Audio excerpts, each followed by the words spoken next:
kerajaan pemerintah Aceh agar segera memberikan perhatian penuh terhadap peningkatan kesejahteraan masyarakat Aceh dan mengikuti perjanjian damai yang telah disepakati antara pemerintah Republik Indonesia dan gerakan Aceh Merdeka yang berjuang untuk mengikhlaskan diri untuk keadilan dan kesejahteraan rakyat Aceh seluruhnya.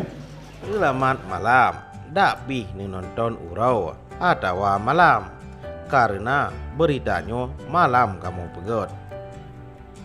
Berita ni bak malamnya, bak TV Gedanyo Aceh.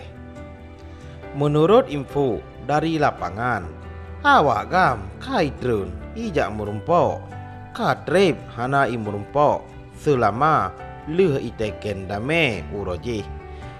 Da itron pih kontidraw, itron truk leri bedraw.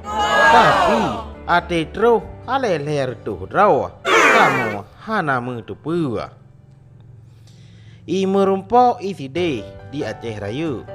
Bak halaman kubu tungku Muhammad Hasan di Tiro, Wali Nangraw di Merui, Kecamatan Indrapuri, Aceh Raya. Keadaan keamanan na ijaga but awaknya TNI ngen awak polisi. Yang katruh pi cukup gura. Ate kamu sapat ka saling kem-kem, saling kengkun, uroje pijut. Jino ka tumbun, uroje sakit. Jino ka sehat, uroje sehat.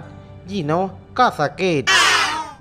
Awak gam yang katruh kenan rame para tokoh yang katruh. Na ke Wali Nangraw Tungku Malik Mahmud, na Cid Mudakir Manah atau Mu'alim, na Tungku Muharudin Darwis Jenim serta yang lain-lain lom. Bang Mudakir alias Panglima Gepegah.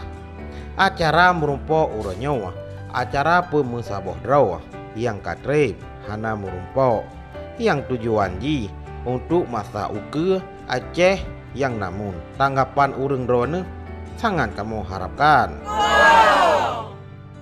Gepegah lom but nungku Mu'alim. Tujuan ji salah saboh tak selesai masalah MOU. Syadara kamu di sinan pih buno na ipue bendera di mekenan, tapi tungku Mu'alim gepegah nyan batin urang Aceh yang galak nepue bendera ambulian dengan bintangnya.